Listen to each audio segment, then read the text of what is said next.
안녕하세요. 안녕하세요. 네, 대박 열린 고시학원에서 화학을 담당하고 있는 배수진이라고 합니다. 네, 앞으로 여러분들과 같이 12주 동안 이제 이론반 수업을 같이 하게 됐는데요. 지금 보니까 이제 교재는 다 받으셨고, 지금 아주 의욕적으로 여러분들이 이제 앉아 계시는데, 몇 가지 전달사항을 좀 전달하고 수업을 바로 진행을 하도록 하겠습니다. 제가 이제 작년에 그 비공개 시험을 몇 번 응시를 했었거든요. 저도 이제 직접 시험 보러 들어가요. 예, 시험을 응시하면서 이제 그 느꼈던 점이 뭐냐면, 안 나왔던 개념들이 이제 출제가 자꾸 되기 시작하고 있습니다. 그러니까 예를 들어서 구급 공무원에서 출제가 전혀 안 된 내용들, 그러니까 이제 뒤에 전기화학에서 뭐 네른스트식이라든가, 그죠? 그런 것들이 나왔고, 그 다음에 이제 그 융합형 문제, 그죠? 올해 시험이었어요. 올해 시험, 비공개 시험에서 그 삼투압과 어는점 내림이 융합해서 한 문제로 출제가 됐고요. 그 다음, 여러분들 오비탈에서 그 P오비탈이 S오비탈보다 에너지가 높다는 거는 다 알고 있을 거예요. 근데 혼성오비탈, sp-오비탈과 sp3-오비탈 중에서 누가 에너지가 높은지 이거는 다뤄본 적이 없을 겁니다. 이런 문제들도 출제가 되고 있거든요. 그래서 조금 더 이제 심도 있고 폭넓게 수업을 해야겠다 이렇게 이제 생각이 들었어요. 그래서 그 내용들을 갖다가 교재에 최대한 수록을 하려고 노력을 많이 했습니다. 그래서 이번에 교재가 개정이 돼서 나온 거예요. 개정이 돼서 나왔는데 이 교재는 뭐냐면 지금 방금 얘기했다시피 추가로 안 나왔던 개념들을 갖다가 이 교재에다가 이제 수록을 많이 했습니다. 수록을 했고요. 그 다음에 이제 교재가 굉장히 논리적이에요. 네, 그렇게 이제 말씀을 좀 드린다면 이 교재는요, 필요 없는 내용들이 없습니다. 그러니까 다시 말하면 이 교재는 여러분들이 통째로 머릿속에 다 들어가 있어야 돼요. 아시겠죠? 그러니까 어떤 책들을 보면 뭐 이거는 이제 뭐 참고로 적어 놓은 거니까 읽어볼 사람들만 읽어보세요. 뭐 이제 이런 책들도 있는데 이 교재는 그런 게 단 한 군데도 없습니다. 그러니까 무조건 여러분들이 통째로 머릿속에 넣어둬야 된다. 이렇게 생각하면 되는 거예요. 그 다음에 이제 그 개념 설명에서 제가 이제 그 칠판에다가 이제 설명을 하잖아요. 그죠? 그 내용을, 설명한 내용을 그대로 적어 놓으려고 노력을 많이 했어요. 그러니까 어떤 그 책을 한번 보면 수업하는 설명과 책에 있는 내용이 약간 좀 차이가 있는 그런 책들도 있거든요. 그래서 저는 이제 뭐냐면 수업하는 이 개념, 제가 얘기한 이 말을 최대한 교재에 그대로 수록을 하려고 노력을 많이 했습니다. 그러면 여러분들이 복습할 때 훨씬 더 효율적이거든요. 수업 시간에도 한번 듣고 책에도 그대로 적혀 있고요. 그죠? 그래서 복습할 때 굉장히 효율적인 복습이 될 수가 있을 거예요. 아시겠죠?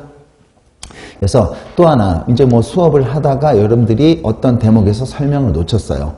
그러면 요걸 갖다 그 설명을 놓쳤던 부분을 책에서 읽어보면 또 역시 그대로 적혀져 있으니까, 그죠? 다 이해가 갈 수가 있는 거죠. 그렇다고 해서 수업 빠지면 안 됩니다. 수업을 듣고 복습을 했을 때하고 수업을 빠지고 복습을 했을 때하고 큰 차이가 있으니까. 아시겠죠? 절대 빠져서는 안 되는 거예요.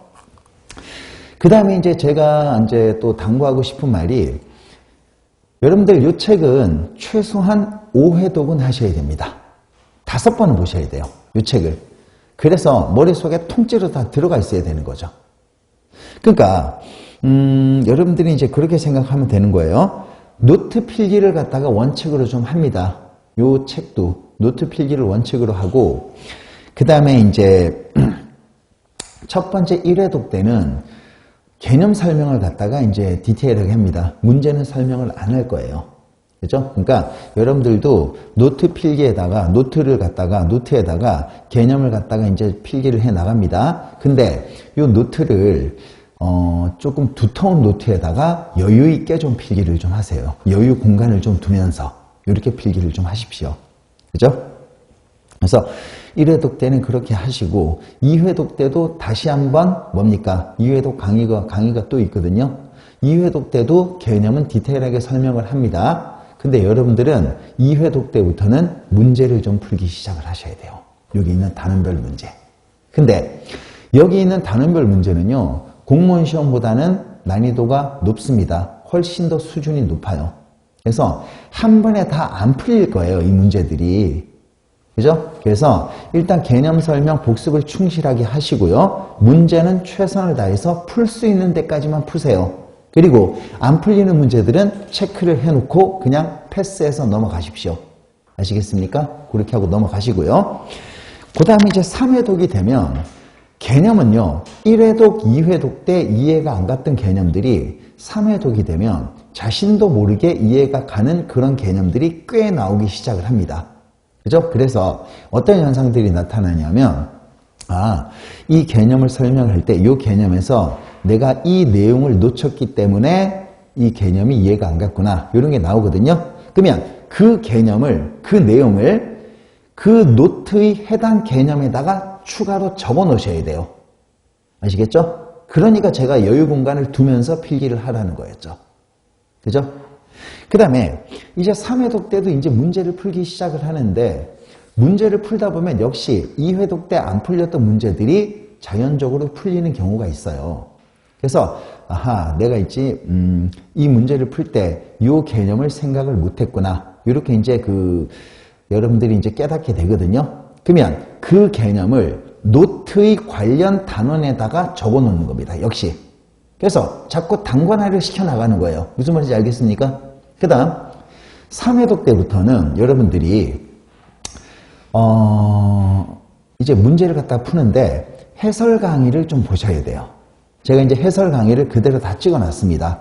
우리 분 이제 그 학원 카페에 이제 제가 조금 이따 설명하겠지만 학원 카페 해설 강의가 올라가 있어요. 그래서 그 해설 강의를 참고로 하셔서 문제를 풉니다. 그러면 여러분들이 이제 풀리는 문제가 훨씬 더 많아지겠죠?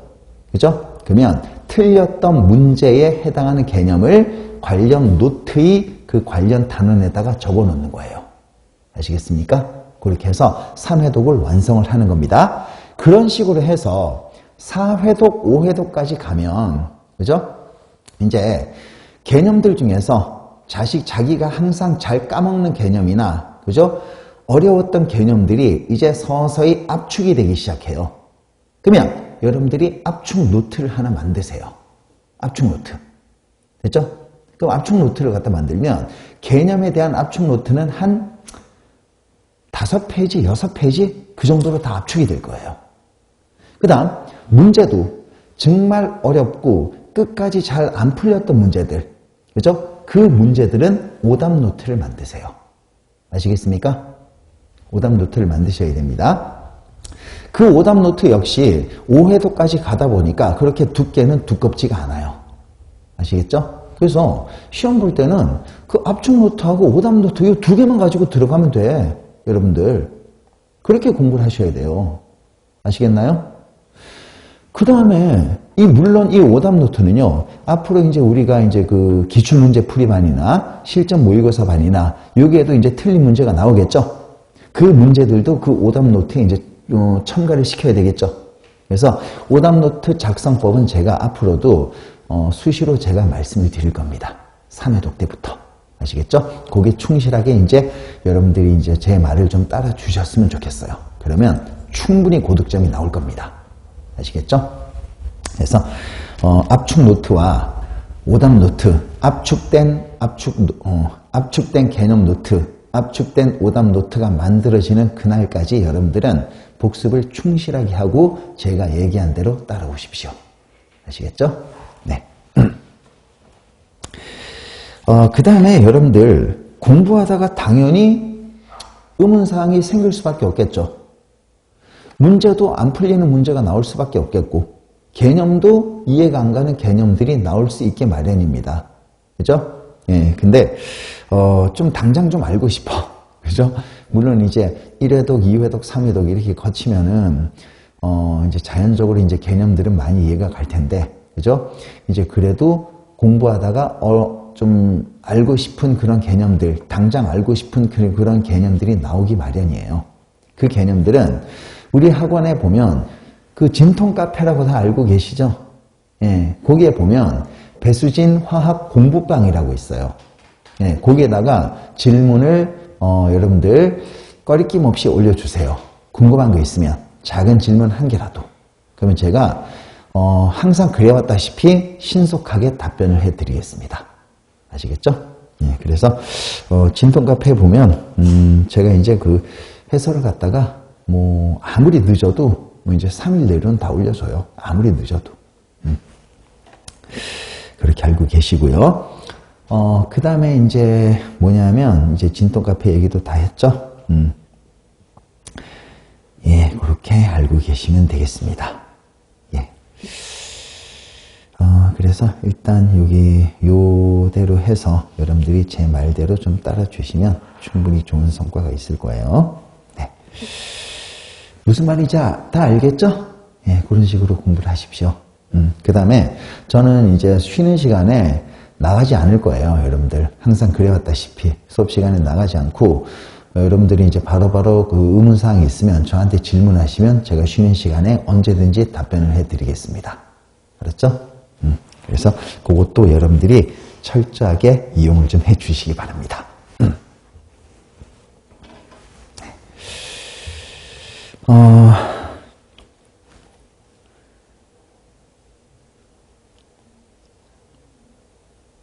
네, 그러면 들어가도록 하겠습니다.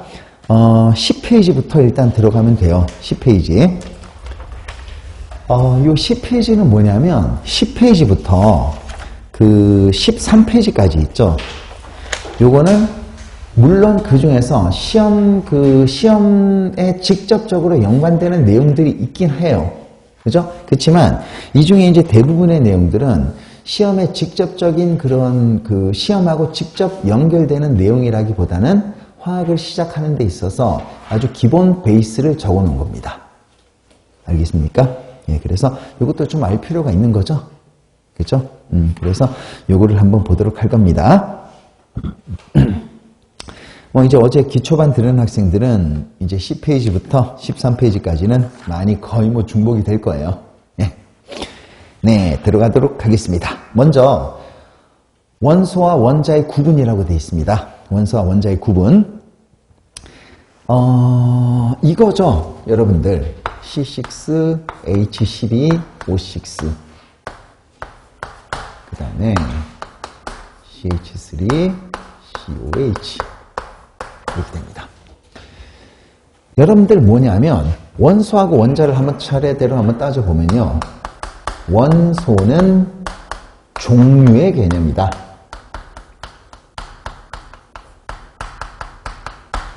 그 다음에 원자는 개수의 개념이다.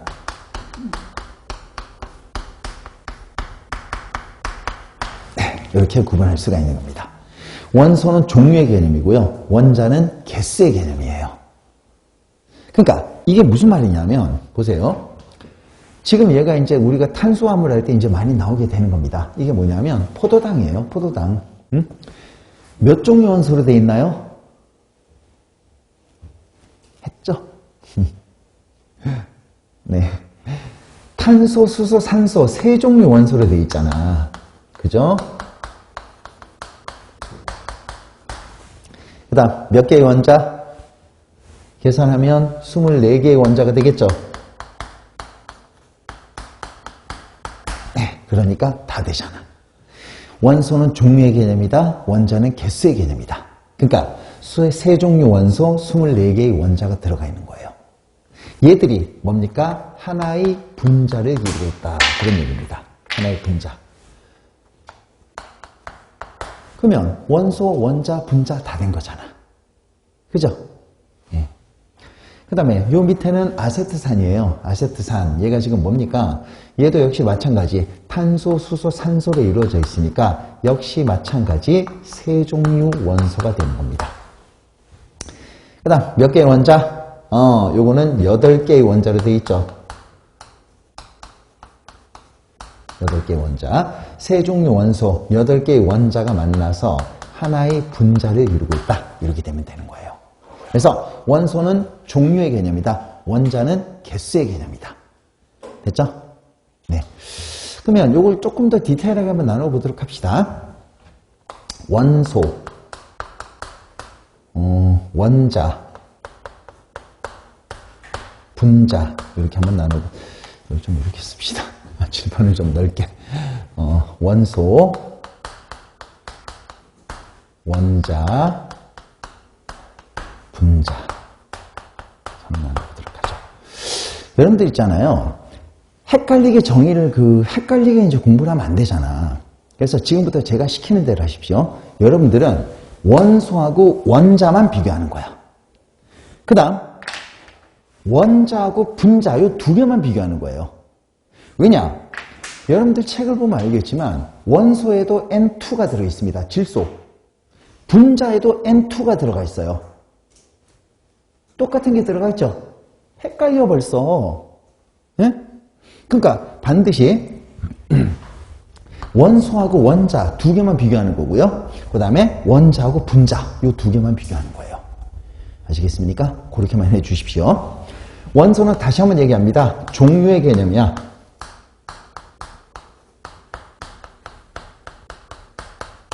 네, 이렇게 쓰면 되는 거고요.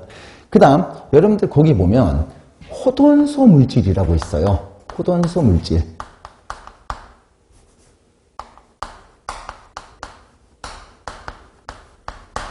호돈소 물질은 뭐냐면 한 종류 원소로 되어 있는 물질이야.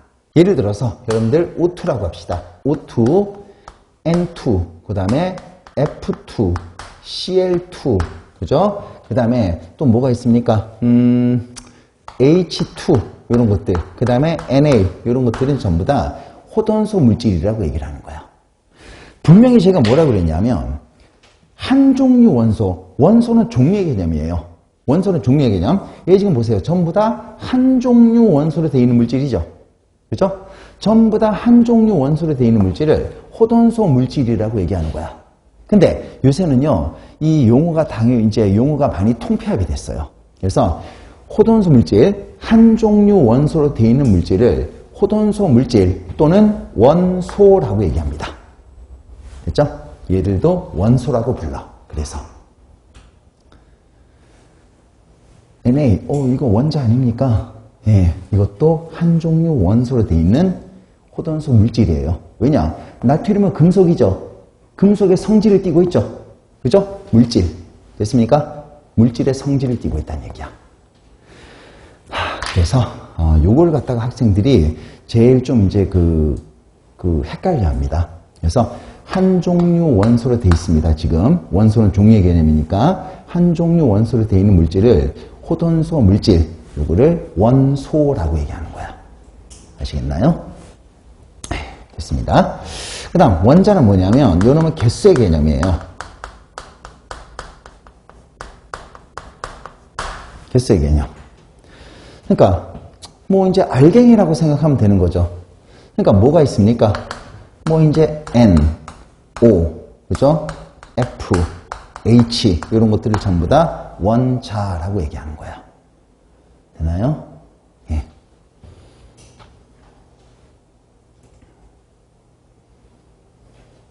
원자. 이런 것들을 원자라고 얘기를 한다. 분자는 뭐냐면 여러분들 물질 고유의 성질을 띠고 있습니다. 그죠? 물질 고유의 성질을 띈다.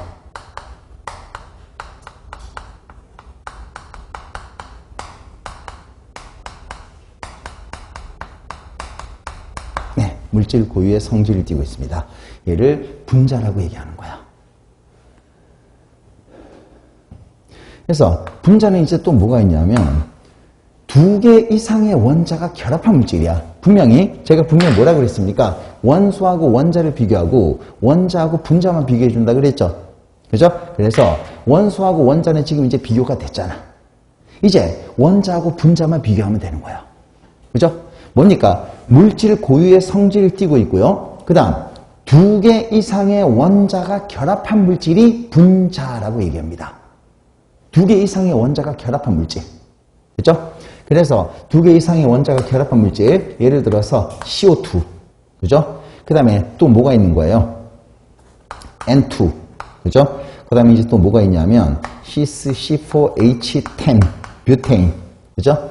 그 다음에 또 뭐가 있습니까? 프로페인, 이런 것들, 그죠? 얘들을 갖다가 전부 다 분자라고 얘기하는 거야.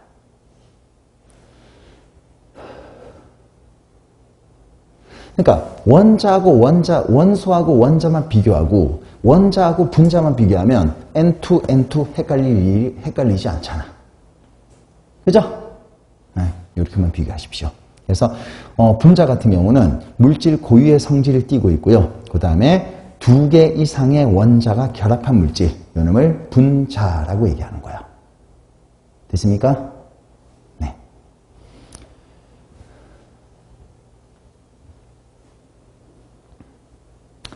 이거 가죠? 네. 그럼 여러분들 원자하고 분자 중에서 누가 지금 더 불안정할까요? 원자하고 분자, 이렇게 이제 질소는 이렇게 결합을 하고 있습니다. 이 원자하고 분자 중에서 누가 지금 더 불안정할까요? 누가 지금 더 안정할까? 누가 지금 더 불안정할까? 그 얘기입니다. 여러분들 분자는요, 얘 두 개가 서로 붙들고 있어. 운동성이 그렇게 활발하지 못해. 근데 얘들은요, 떨어져서 지 멋대로 움직이고 있는 거죠. 그죠? 그래서 얘가 더 불안정합니다. 원자가 불안정하고 분자가 더 안정한 거야. 그러면 에너지는 어떻게 될까요? 누가 높아야 돼? 불안정한 놈들이 에너지가 높아야 되겠죠? 그죠? 그래서 에너지는 원자가 더 높은 거예요. 아시겠죠? 네.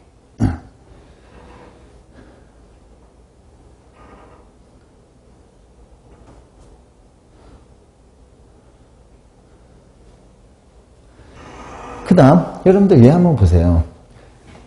예를 들어서 헬륨이다, 네온이다, 아르곤이다. 요거 한번 비교 한번 해볼까요?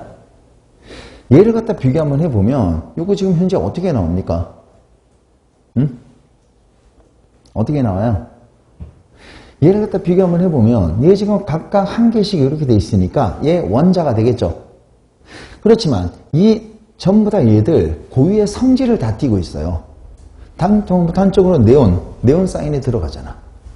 그죠? 그래서 얘들은 각각 한 개씩 원자지만, 그죠? 각각 고유의 성질을 띠고 있으니까 분자라고도 얘기를 합니다.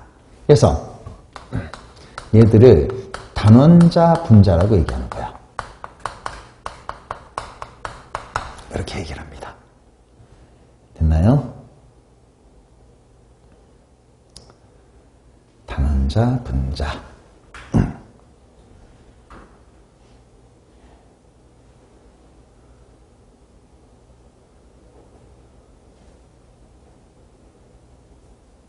됐습니까? 네. 그러면 우리 잠깐 한번 책을 한번 볼까요? 원자, 원소, 원자, 분자. 이 책을 한번 보도록 하겠습니다. 동그라미 1번 나와 있죠. 원자와 달리 종류의 개념. 어우, 중요한 말이다. 그 다음에 호돈수 물질은 N2, O2, Cl2, F2, 나트륨, 철과 같이 한 종류 원소로 되어 있는 물질. 그죠? 한 종류 원소로 되어 있는 물질을 호돈수 물질, 요새는 그냥 원소라고 얘기하는 거야. 됐죠? 그 다음에 원자입니다. 물질을 이루는 알갱이고 개수의 개념 중요합니다. 개수의 개념.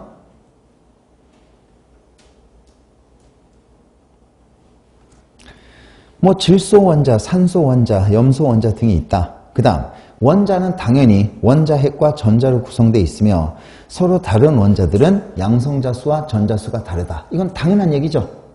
그 다음 뭡니까? 분자보다 불안정해서 에너지가 크다. 방금 얘기한 거야. 됐죠? 분자입니다. 물질 고유의 성질을 나타내는 가장 작은 입자. 중요하죠.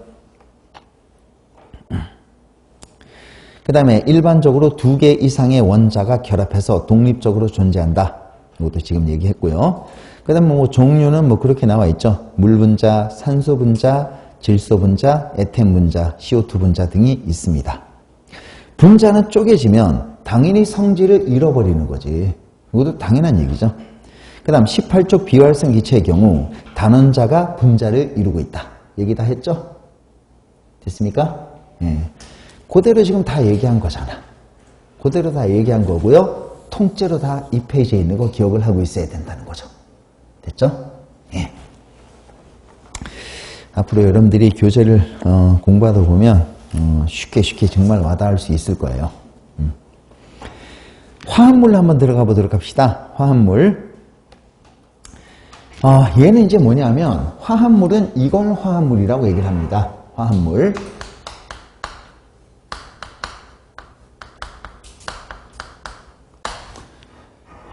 거기 지금 보면 뭐라고 되어 있습니까? 화합물을 한번 보면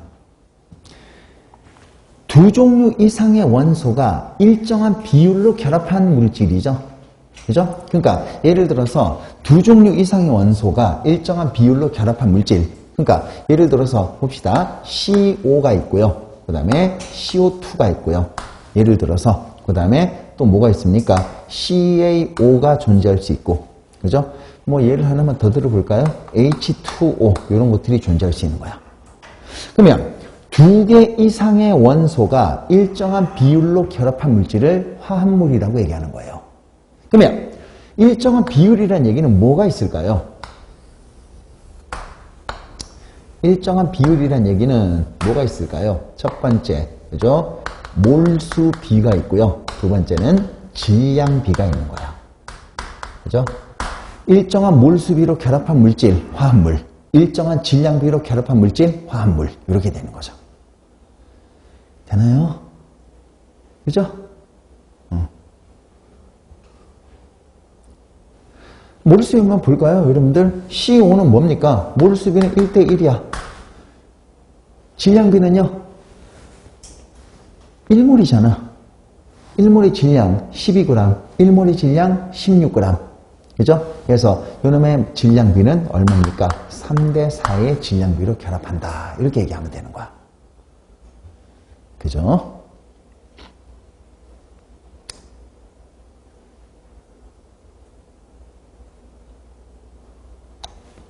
두 번째입니다. 여러분들 몰수비가 지금 현재 얼마예요? 1대2가 나오고 있습니다. 되나요? 몰수비.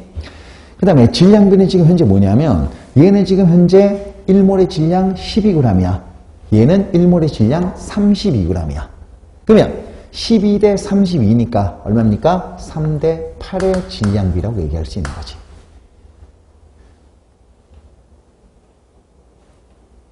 얘 한번 볼까요? 산화칼슘이에요. 얼마입니까? 1대1의 몰수비로 결합하고 있습니다.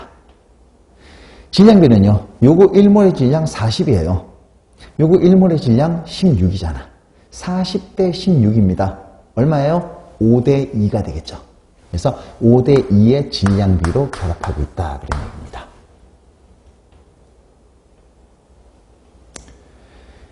그 다음 H2O를 한번 볼게요. 얘는요. 몰수비는 2대1의 몰수비로 결합하고 있습니다. 질량비는요. 얘가 지금 현재 1몰의 수소 분자니까 2g이야. 그죠? 얘는요. 산소 원자니까 16g. 그래서 얼마입니까? 얘는요. 1대8의 질량비로 결합하고 있는 거죠. 되겠나요? 그래서 결국 뭡니까? 화합물이라는 거는 그죠? 두 개 이상의 원소가 일정한 비율로 결합한 물질을 화합물이라고 얘기하는 거야. 됐죠? 근데 두 개 이상의 원소가 그죠? 다양한 방법으로 결합하고 있으니까 그죠? 여러 가지 화합물이 생길 수가 있어요. 예를 들어 탄소하고 산소, 탄소하고 산소가 그죠? 뭡니까? 다양한 방법으로 결합하고 있으니까 CO2도 생길 수가 있고 CO2라는 물질도 생길 수가 있는 거야. 되나요? 그래서 뭡니까? 다시 한번 두 개 이상의 원소가 다양한 방법으로 결합하고 있으니까 여러 가지 화합물이 생겨날 수가 있다. 그런 얘기입니다. 그 다음에 뭐 얘들 빼고 화합물은 되게 많죠. 두 개 이상의 원소가 결합해서 뭐가 됩니까? 그죠? 두 개 이상의 원소가 일정한 비율로 결합한 물질. 그죠? 얘도 마찬가지. 두 개 이상의 원소가 일정한 비율로 결합한 물질. 이런 것들을 전부 다 화합물이라고 얘기하는 거야. 되나요? 그죠? 예. 지금까지는 뭐 이제 시험하고 직접적인 연관이 있다기보다는 적어도 이제 화학을 시작함에 있어서 모르면 안 되는 내용들이죠. 그죠? 예.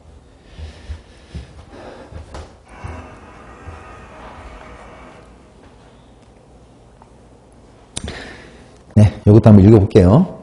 화합물.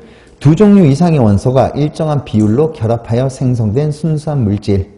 일정한 비율이라는 것은 질량비, 개수비가 이룰 수 있습니다.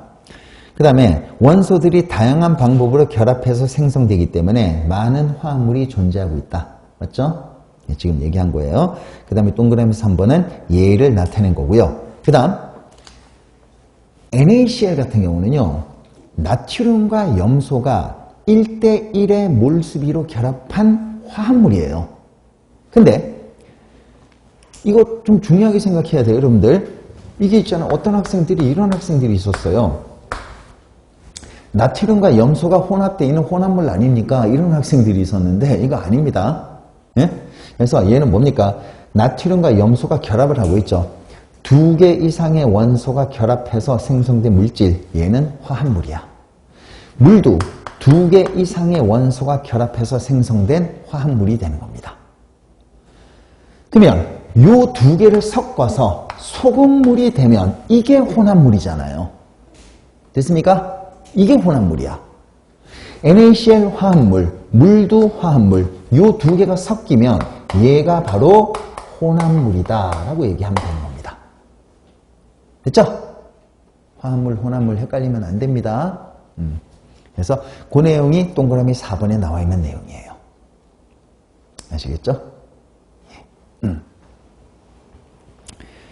됐습니다. 그래서 원소, 원자, 분자, 화합물까지 다 된 거야. 됐나요? 그죠?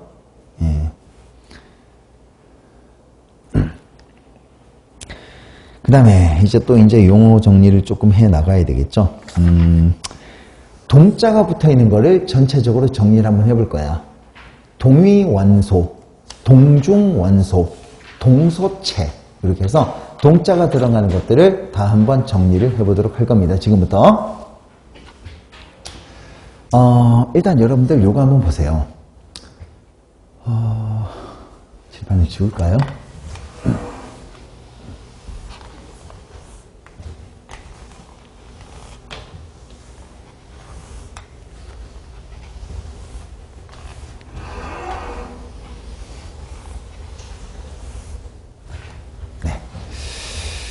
동위원소는 뭐냐면 여러분들 요거예요. 거기도 이제 제가 얘기한 거 그대로 다 적어 놓을 텐데 다 적어 놨는데 수소가 이런 수소가 있습니다.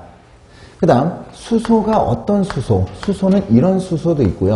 수소는 이런 수소도 있습니다. 이렇게 돼요. 그러면 여러분들 이 아래에 있는 숫자의 의미가 뭘까요? 원자번호 양성자수 전자수가 되겠죠? 그 다음에 이 위에 있는 거는 질량수가 되는 겁니다. 그러면 질량수는 뭡니까? 양성자수 더하기 중성자수가 질량수야. 양성자수 더하기 중성자수가 질량수야. 양성자수 더하기 중성자수가 질량수가 되는 거죠. 그죠? 현대적인 주기율표는 누가 만든 주기율표를 쓰고 있냐면 모질리라는 인간이 만든 주기율표를 쓰고 있어요. 근데 그 모질리는 뭐를 기준으로 주기율표를 나열해 놨냐면 원자 번호 순으로 주기율표를 나열을 해 놨습니다. 그래서 뭐가 됩니까? 이게 지금 현재 원자 번호가 다 똑같죠? 원자 번호가 다 똑같으면 주기율표에서 위치가 똑같잖아요.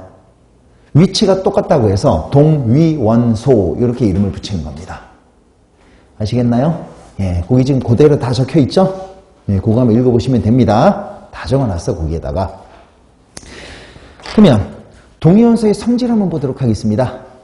동위원소의 성질 뭐가 있나요? 원자 번호는 같지만 질량수가 다르다. 그 다음 두 번째, 양성자수는 같지만 중성자수가 다르다. 되나요? 그래서 1번, 2번은 자연적으로 해결이 돼버리는 거잖아. 그 다음에 여러분들 얘 한번 보세요. 이제 우리가 물리적 성질과 화학적 성질이라는 것을 한번 나눠봐야 돼.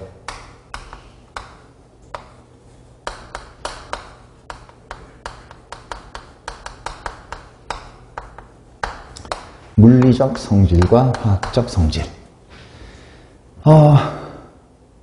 물리적 성질은 뭐가 있냐면, 그죠? 얘는 뭐냐면, 여러분들 물리는 조금 단순합니다. 있는 고유의 성질, 눈에 보이는 고유의 성질을 물리적 성질이라고 얘기하는 거야. 그러니까 예를 들어서 질량, 밀도, 그 다음에 녹는 점, 그 다음에 끓는 점, 이런 것들을 뭐라고 얘기합니까? 물리적 성질이라고 얘기하는 거예요. 됐죠? 화학적 성질은 뭐냐면 화학 반응을 해야 돼. 기본적으로 화학이잖아요. 화학 반응을 해서 뭡니까? 새로운 성분이 탄생하는 성질.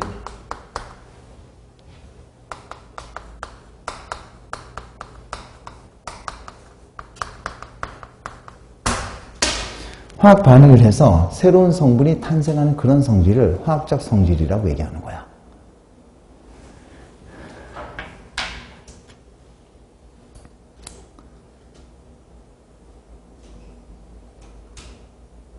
네, 열심히 적고 있네요. 하여튼 여유 공간을 조금 두면서 필기를 하십시오.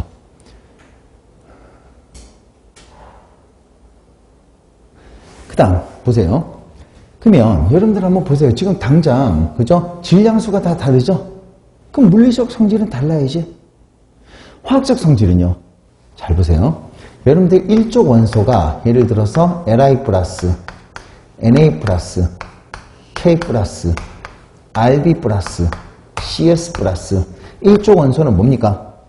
얘들은 최각 전자가 1개예요. 그러면 최각 전자 8개로 만족하기 위해서 이 일족 원소는 전부 다 전자를 1개씩만 버리고 반응을 합니다.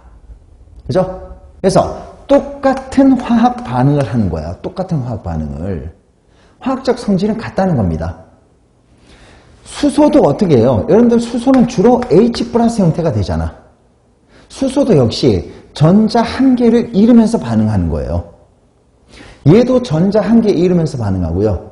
얘도 전자 1개 잃으면서 반응하고요. 얘도 전자 1개 잃으면서 화학 반응을 하는 거야. 화학적 성질은 같다는 겁니다. 되겠습니까, 이거? 되나요? 예. 그래서 동위원소의 특징, 기역, 니은, 디귿 다 나와 있습니다. 원자 번호는 같지만 질량수가 다르다. 양성자 수는 같지만 중성자 수가 다르다. 화학적 성질은 같고 물리적 성질은 다릅니다. 됐죠? 예.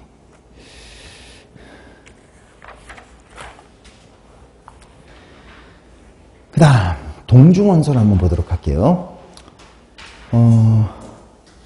큰 의미가 없는 거예요. 동중원소는. 그러니까 이게 무슨 말이냐면 다른 거 다 필요 없어. 질량만 같아 그냥. 예? 질량만 같아. 그러니까 예를 들어서 탄소 같은 경우도 6이 있고 14가 있습니다. 그죠? 그 다음에 질소 같은 경우는 7이 있고 14가 있어요. 아니, 원자도 달라. 원자 번호 달라. 양성자 달라. 중성자 달라. 단지 다른 건 뭐고, 단지 똑같은 거는 질량만 같은 거죠. 그래서 오로지 질량만 같은 원소를 동중원소라고 얘기합니다. 질량만 같아. 나머지는 아무런 연관이 없습니다. 이런 거를 동중원소라고 얘기하는 거예요.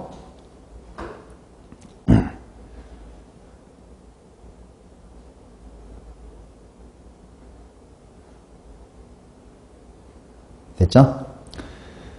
그 다음에 이제 동소체가 나옵니다. 여러분들 동위원소, 동중원소, 동소체 중에서 동중원소는 뭐 출제가 거의 안 된다고 봐야 되고요.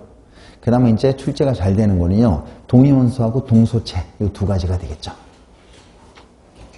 봅시다. 동소체는 뭐냐면 한 종류 원소로 되어 있는 물질, 즉 원소, 즉 호돈소 물질 중에서, 그죠? 뭡니까? 모양이 달라서 성질이 달라지는 물질, 요놈을 갖다가 동소체라고 얘기합니다. 됐죠? 모양이 달라서 성질이 달라지는 물질. 아니, 모양이 다르면 성질은 당연히 달라져야 되겠죠? 그래서 한 종류 원소로 되어 있는 물질, 호돈소 물질 중에서 모양이 달라서 성질이 달라지는 물질을 동소체라고 얘기하는 거야. 됐습니까? 네. 그러면 한번 보세요. 일단 탄소가 있는데, 그죠? 다이아몬드가 있어요. 그 다음에 흑연이라는 게 있습니다. 다이아몬드는 비금속이고요. 흑연은 샤프심이잖아. 그죠? 그래서 이제 어떻게 되냐면, 이 다이아몬드는 그물 구조입니다. 흑연은 층상 그물 구조로 모양이 달라. 그래서 똑같이 탄소로 되어 있지만, 그죠? 똑같이 탄소로 되어 있지만 모양이 다르기 때문에 성질이 달라집니다. 그래서 다이아몬드와 흑연을 동소체 관계라고 얘기하는 거야. 됐나요? 그죠? 이렇게.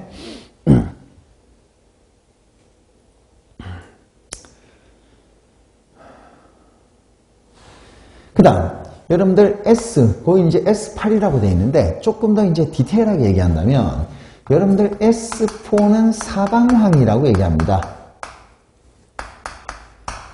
그 다음, S8은요, 단사황이라고 얘기를 해요. 그래서 얘가 이제 무슨 말이냐면, 이런 얘기거든요. 호돈소 물질로 되어 있지만, 그죠? 모양이 달라. 호돈소 물질 중에서 같은 원소로 되어 있지만 모양이 달라서 성질이 달라지고 있어요. 이걸 동소체 관계라고 얘기합니다. 그래서 단사황도 황, 사방황도 S, 단사황도 S가 되는 거예요.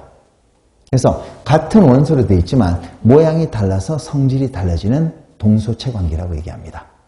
그래서 단사황과 사방황을 동소체 관계다라고 얘기하는 거야. 됐습니까?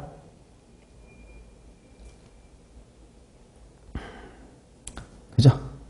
예. 그 다음에 여러분들 인을 한번 볼까요? P4입니다. P4는요, 백린이라고 해서 아주 위험한 무기죠. 이거는 무기로 주로 많이 쓰이는 건데, 그죠? 탄약. 흰 인도 P4고요. 붉은 인도 P4야. 그래서 얘가 무슨 말이냐면, 보세요. 이런 얘기야. 호돈수 물질로 되어 있지만, 그죠? 호돈수 물질 중에서 같은 원소로 되어 있어요. 둘 다 P4. 그죠? 호돈수 물질 중에서 같은 원소로 되어 있지만 모양이 달라서 성질이 달라집니다. 그래서 흰인과 붉은인을 동소체 관계다라고 얘기하는 거야. 됐습니까? 그 다음에 요거 이제 제가 기초반 때도 얘기했지만 이 인은요 발화점이 낮아요.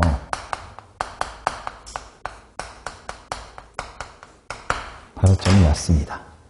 낮은 온도에서 불이 잘 붙어. 예. 그래서 이제 제가 이제 항상 예를 드는 게 도깨비불이잖아. 예? 도깨비불. 오늘 처음 오는 학생들이 있기 때문에 제가 이제 얘기하는데 도깨비불이 실제 존재할까요? 응? 여름철 밤에, 한 여름철 밤에 공동묘지에 가보면, 그죠? 도깨비불을 관찰할 수가 있습니다. 사람이 죽으면 여러분들 땅속에 이제 묻히겠죠? 그러면 미생물이 사람을 분해시켜 썩는다고요. 근데 끝까지 썩지 않고 버티는 놈이 누굽니까? 뼈잖아. 그 뼈의 주성분이 뭔데요? 칼슘과 인이라고요. 그러면 이 땅속에서 인 증기가 쭉 올라오는 거죠. 그러면 그 여름철 밤, 그 더운 온도에서, 그 더운 날씨에서 인 증기에 불이 붙어요. 거기서 바람이 살짝 불면 이 불덩어리가 픽픽 날아다닙니다. 도깨비불이야. 실제 존재합니다. 아시겠죠? 그래서 동소체는 그렇게 알고 있으면 되는 겁니다. 동소체 한번 읽어볼까요? 호돈수 물질 중에서 같은 원소로 되어 있지만 분자 또는 원자의 배열이 달라서, 즉 모양이 달라서 성질이 달라지는 물질이다. 됐죠? 이걸 동소체라고 얘기하는 거예요. 다이아몬드와 흑연, 같은 탄소로 되어 있지만 결정 내 원자 배열이 다릅니다. 모양이 다르다는 얘기예요. 그 다음에 단사황과 사방황, 8개의 황 원자로 구성되어 있지만 결정 내 분자 배열이 다릅니다. 그 다음 흰인과 붉은인, 4개의 인 원자 P4로 구성되어 있지만 결정 내 분자 배열이 다릅니다. 동소체 관계라고 얘기할 수 있는 거야. 되겠습니까? 됐죠? 됐습니까? 네. 됐습니다. 네, 기본적인 용어 정리가 다 됐고요. 13페이지 역시 마찬가지, 12, 13 역시 마찬가지 기본 법칙이 나와 있습니다. 요거를 지금부터 해보도록 하겠습니다. 기본 법칙.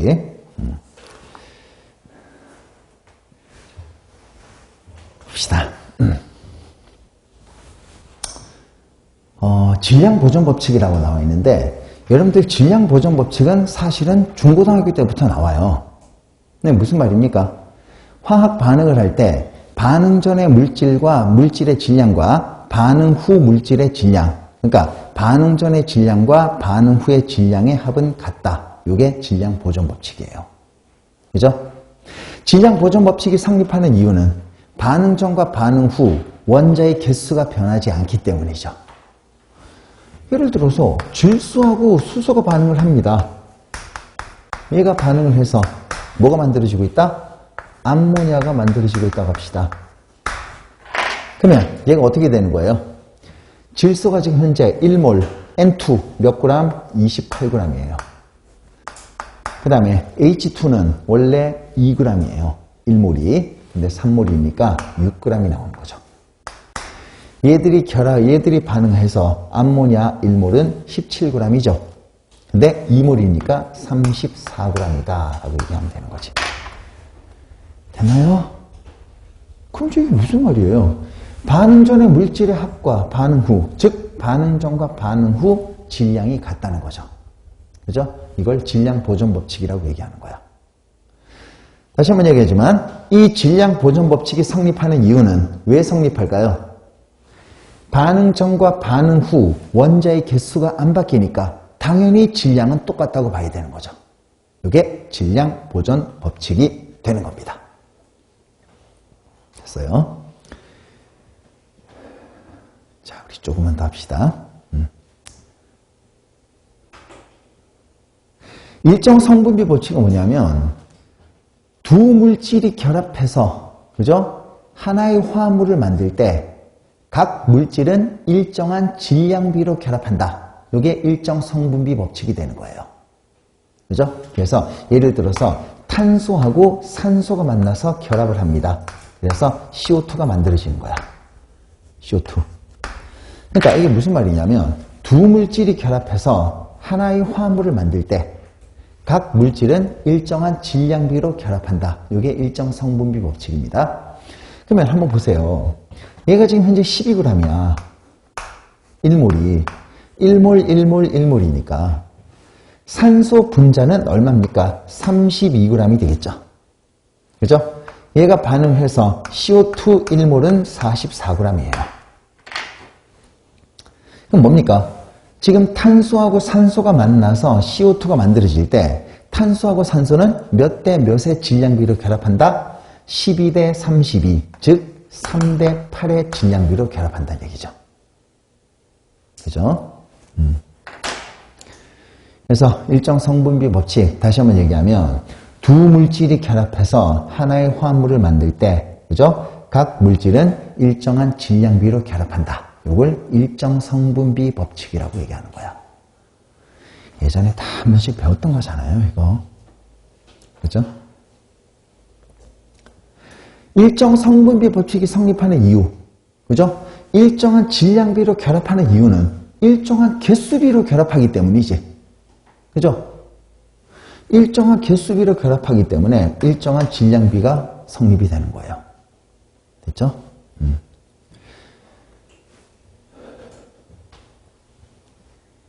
마지막으로 나오는 게 배수 비례의 법칙입니다.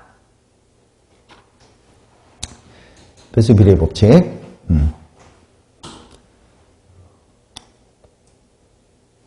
얘가 지금 뭐냐면 배수 비례의 법칙은요. 거기 지금 뭐라고 돼 있습니까? A, B 두 원소가 결합해서 두 종류 이상의 화합물을 만들 때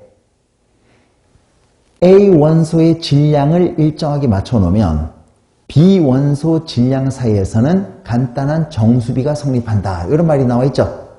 그러니까 이걸 쉽게 설명하면 이거예요.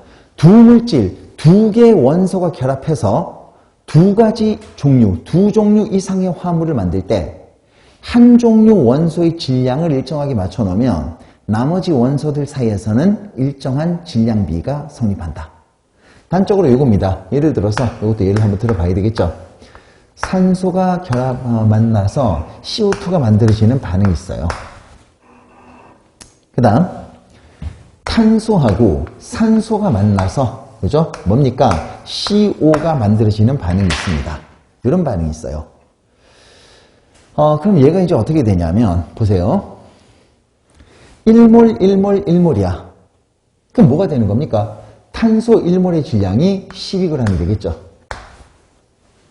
산소 1몰의 질량은 32g이야. 그죠? 얘가 만나서 CO2가 몇 g이 생깁니까? 44g이 생긴다. 그런 얘기입니다. 그러면 얘들은 탄소하고 산소가 몇 대 몇의 비율로 결합을 했다? 3대 8의 비율로 결합을 한 거야. 좀 더 크게 3대 8의 비율로 결합을 하게 된 거죠. 됐나요? 두 번째입니다. 요 식을 한번 보면 이제 역시 얘도 1몰, 1몰, 1몰이야. 그럼 무슨 말이냐면 탄소 1몰의 질량은 12g이 되는 거고요. 얘는요 산소 원자가 되는 거죠. 산소 원자의 질량이 16g이 나온다 그런 얘기예요.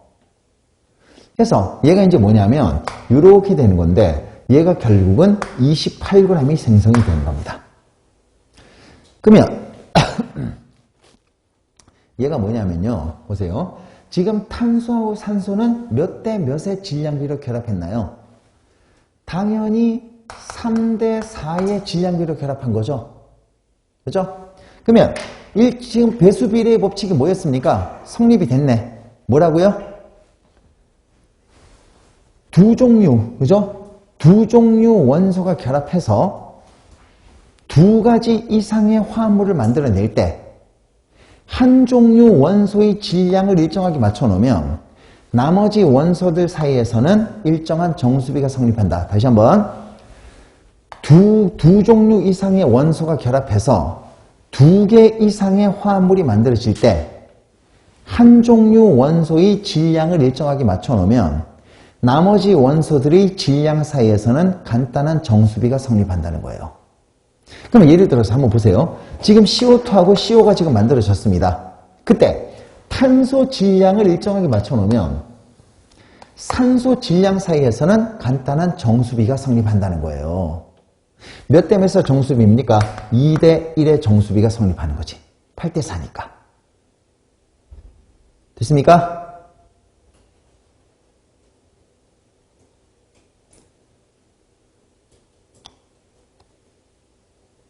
됐나요?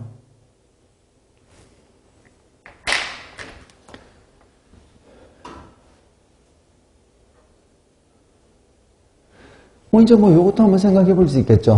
H2O하고, 그죠? H2O2. 얘도 한번 비교할 수 있는 거예요. 그래서 수소하고 산소하고 결합해서, 그죠? 뭡니까? 두 개 이상의 화합물을 만들었어요. 그때 한 종류 원소의 질량을 일정하게 맞춰 놓으면 나머지 원소들 사이에서는 간단한 정수비가 성립한다 그 얘기입니다. 그러면 여러분들 보세요. 지금 만약에 지금 수소하고 산소가 만나서 이와 같이 두 개 이상의 화합물이 만들어졌죠. 이때 수소 원자의 질량을 일정하게 맞춰 놓으면 산소 원자들의 질량 사이에서는 간단한 정수비가 성립을 했잖아. 몇 대 몇의 정수비? 1대 2의 정수비가 성립을 한 거야. 됐습니까? 이렇게 나오면 되는 거죠. 그 다음 이거 한번 해볼까요? NO하고 NO2를 한번 보도록 합시다. 두 종류 원소가 결합해서 두 개 이상의 화합물을 만들 때 한 종류 원소의 질량을 일정하게 맞춰 놓으면 나머지 원소들 사이에서는 간단한 정수비가 성립한다. 보세요. 지금 질소하고 산소하고 결합해서 이와 같이 두 가지 물질을 만들었습니다. 그때 만약에 질소의 질량을 일정하게 맞춰 놓으면 산소의 질량 사이에서는 간단한 정수비가 성립하겠죠. 몇 대 몇입니까? 이거 역시 1대 2의 정수비가 성립한다는 거예요. 됐습니까? 됐죠? 네. 만약에 NO하고 NO2 중에서 만약에요, 두 종류 이상의 원소가 결합해서 두 개 이상의 화합물을 만들어냈습니다. 그때 산소의 질량을 일정하게 맞춰놓으면 질소의 질량 사이에서는 몇 대 몇의 질량비가 성립할까요? 산소가 지금 하나, 두 개야. 그죠? 근데 산소의 질량을 일정하게 맞춰 놓으려면 얘가 2가 나와야 되겠죠? 그죠? 그럼 뭡니까? 지금 NO하고 NO2가 만들어졌는데 여기서 산소의 질량을 일정하게 맞춰 놓으면 질소의 질량 사이에서는 얼마입니까? 일정한 정수비가 성립한다. 2대 1의 정수비가 성립한다는 얘기죠. 됐나요? 그죠? 예. 이게 배수 비례의 법칙이에요. 아시겠습니까? 네, 이제 우리 책을 한번 읽어보고 13페이지까지 해서 화학의 개관에 대해서, 이제 화학의 서론에 대해서 마치도록 합시다. 질량보존 법칙. 화학 변화가 일어날 때 반응 전의 물질과 반응 후의 물질의 질량의 합은 같다. 질량보존 법칙이 성립하는 이유는 반응이 진행이 될 때 원자들의 개수가 변화가 없기 때문이다. 질량보존 법칙은 화학적 변화 및 물리적 변화에서 모두 성립한다. 근데 예외가 하나 있어요. 아인슈타인의 상대성 이론에 따르면 질량이 에너지로 변할 수가 있습니다. 요거는 얘기 한번 해볼게요. 요거는 뭐 이제 시험이 직접적으로 나온다기보다 이렇게 돼 있어요. 이 B금이 중성자야. 양성자, 중성자입니다. 우리가 양성자 수 더하기 중성자 수가 질량수라고 얘기했죠. 그럼 잘 보세요. 여러분들 보면 원자의 결합이든 뭐든 마찬가지예요. 원자의 결합이든 끊을 때는 에너지를 흡수해야 돼. 붙일 때는 에너지를 방출합니다. 예를 들어서 지금 현재 수소 원자가 수소가 있거든요. 이놈을 결합을 끊을 때는 에너지를 흡수해야 돼요. 결합을 붙일 때는 에너지를 방출해야 되는 거야. 그러면 잘 보세요. 이 지금 현재 양성자고 중성자가 따로 있어가지고 양성자 수 더하기 중성자 수를 질량수라고 얘기를 합니다. 근데 핵이 만들어지려면 이 양성자고 중성자가 꽉 뭉쳐야 돼요. 네? 양성자고 중성자가 이렇게 꽉 뭉쳐야지 핵이 되는 겁니다. 이런 식으로. 이렇게 꽉 뭉치면 핵이 되는 거야. 그러면 이렇게 꽉 붙을 때는 에너지가 방출이 되겠죠? 그죠? 그렇잖아. 그래서 원래 양성자 수 더하기 중성자 수가 질량수인데 얘가 핵이 만들어지려면, 그죠? 이 양성자고 중성자가 꽉 뭉쳐야지 핵이 만들어지는 거야. 그러면 이 핵이 만들어질 때 꽉 붙어야 되기 때문에 에너지가 방출이 되겠죠? 그죠? 그때 질량만큼이, 그죠? 질량만큼의 에너지가 방출이 되는 거야. 질량만큼의 에너지가 방출이 되는 겁니다. 요걸 이제 뭐 질량 결선 에너지라고 얘기하는데 나중에 이제 핵화학 들어가면 나와요. 그죠? 그래서 뭐가 됩니까? 질량만큼의 에너지가, 그죠? 질량만큼의 에너지가 밖으로 방출된다. 그 얘기입니다. 됐어요? 그러면 당연히 틀리겠죠. 질량만큼이 방출이 됐으니까 반응 전과 반응 후의 질량은 다르다는 얘기죠. 그죠? 여기서 이제 하나 예외가 나옵니다. 그래서 뭐라고 얘기했어요? 아인슈타인의 상대성 이론에 따르면 질량이 에너지로 변화할 수 있다. 이런 말입니다. 됐어요? 네, 일정 성분비 법칙으로 들어가도록 합니다. 두 물질이 결합해서 한 화합물을 생성할 때 각 물질은 일정한 질량비로 결합한다. 됐죠? 일정한 질량비가 성립하는 이유는 항상 일정한 개수비로 결합하기 때문이다. 탄소가 1, 산소가 2로 결합하기 때문이죠. 됐습니다. 이러한 현상은 이산화탄소가 생성이 될 때 탄소와 산소가 1대2의 개수비로 결합하기 때문이죠. 맞나요? 일정 성분비 법칙은 화합물에서만 성립한다. 이건 뭐 당연한 얘기. 배수비례의 법칙입니다. A, B 두 원소가 결합해서 두 가지 이상의 화합물을 만들 때 A 원소의 질량이 같으면 비원소의 질량 사이에서는 간단한 정수비가 성립한다. 되나요? 얘 다 들었죠? 그래서 예를 한번 보면 CO2와 CO와 CO2 사이에서 탄소 일정량에 결합하는 산소의 질량비는 1대2의 정수비가 성립한다. 당연한 얘기죠. 그죠?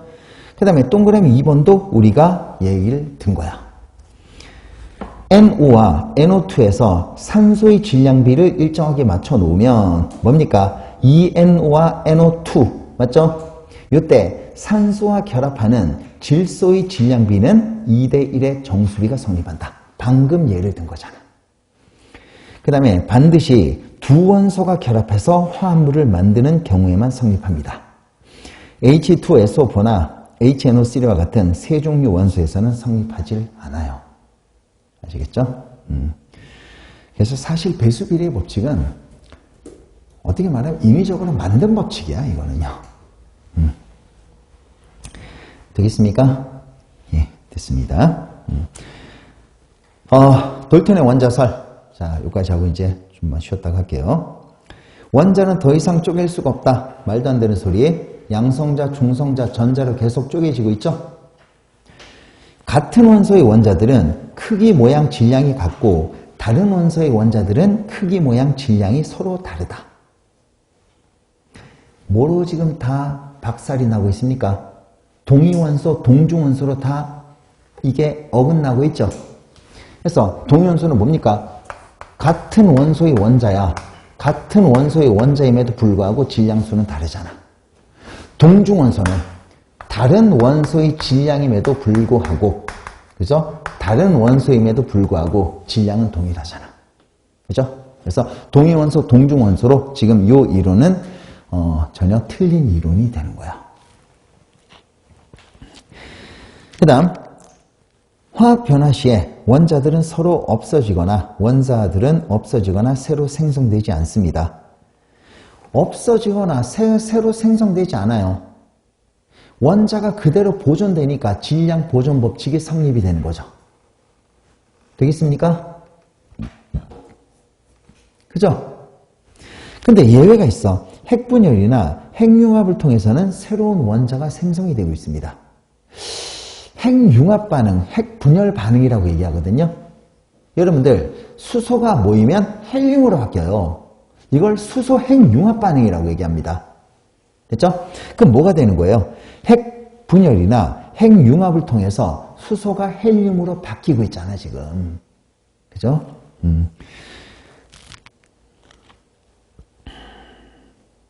지금 1, 2, 3번은 다 틀린 거야 그래서. 그 다음에 네 번째입니다. 화합물은 한 원자와 다른 원자가 정해진 수의 비율로 결합함으로써 이루어진다. 얘는 맞죠? 일정성 분비 법칙을 성립하고 있습니다.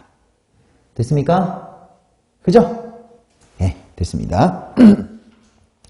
다시 한번 얘기하지만 이 부분에서 이제 시험하고 연결되는 그런 그 내용들은 동위원소하고 동소체 그 정도예요. 사실은요.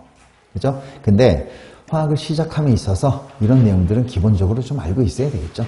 네, 그래서 이제 얘기를 한 거예요. 기본적인 법칙. 됐죠?